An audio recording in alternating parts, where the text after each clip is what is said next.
All right, guys. Hey, what do you do if there's a real estate agent involved and you want to do a wholesale real estate deal? You want to flip hack a real estate deal, but there's a realtor involved. How do you do that? So I get asked this question all the time. It comes up. So I was like, hey, we got to throw this one on YouTube and help people out. So there's probably going to be a lot of people coming to this video. And what you do when there's a realtor involved in the deal is, first of all, strip that away, right? That doesn't matter. Look at the deal the same way you would look at any deal, okay?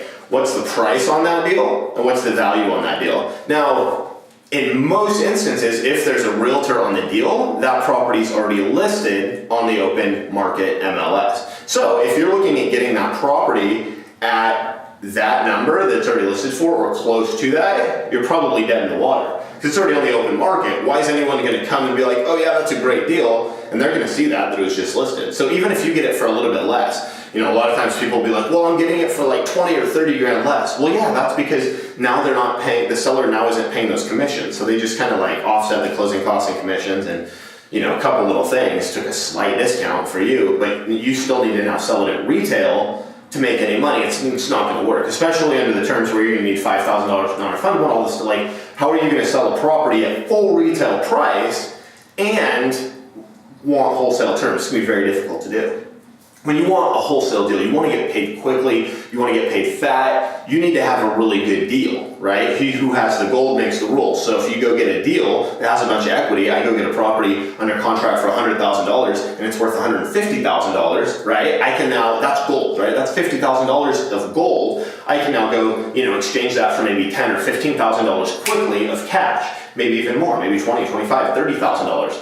I can turn that into cash, right? But if the deal is $150,000 on the market and I'm getting it for $130,000, can I really make any money on that? Probably not, because I have to sell it at, you know, close to the 150 to make any money. Or even if I sell it for like 135 or whatever, with all those closing costs, somebody's paying now up around 140, whatever, for something that's listed at 150, it's just not very appetizing to an investor, right? So that's one thing.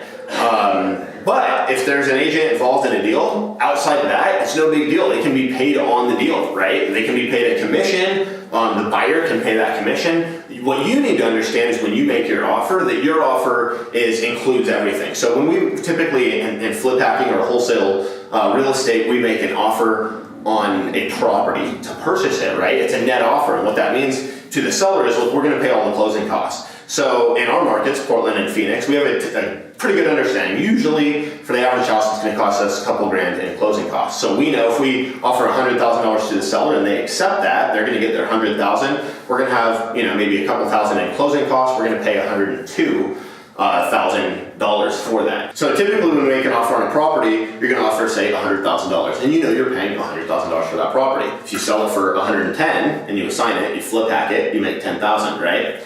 Well, what happens if you write a contract for $100,000 and the realtor says, well, I need to get paid, right? Who pays that? So what's important is if there's a realtor involved and you're talking to the seller, that you let them know, look, that's between you and your realtor. If you've agreed to pay them out of the proceeds, then that's between you and them. If they are going to agree to do whatever, then that's between you and them. But the important thing that you, as the investor, as the flip hacker, understand is that whatever you're going to pay, that's what you're going to pay. Include, if there's a commission, include it in there. So if you need to deal with that up front with the seller and say, well, look, if we do this deal, does your realtor need to, like, if they don't bring it up, don't not bring it up just because you don't know what to say. And then it comes up later and you have to cut your profit on the deal. Don't do that. So just right up front, just be like, you know, is your realtor? And a lot of times the realtor is someone they know. So and that's it. That's a key point. Oftentimes when there's a realtor, it's one of two things. It's going to be like family, friend, whatever, has their best interest at heart and is like, yeah, if it's a good offer and like that'll make sense. And you're like, yeah, look, I'm going to close in 30 days and all that stuff. And they're like, great. And I've done tons of deals that way. Or it's like a realtor over at some big firm and they're like, no, we want our commission and we're not going to release this and blah, blah, blah. And then you've got to be able to work it into the deal and explain to the seller, look, you guys already agreed to pay that. So I'll pay what I'll pay and then the rest is going to go to the broker.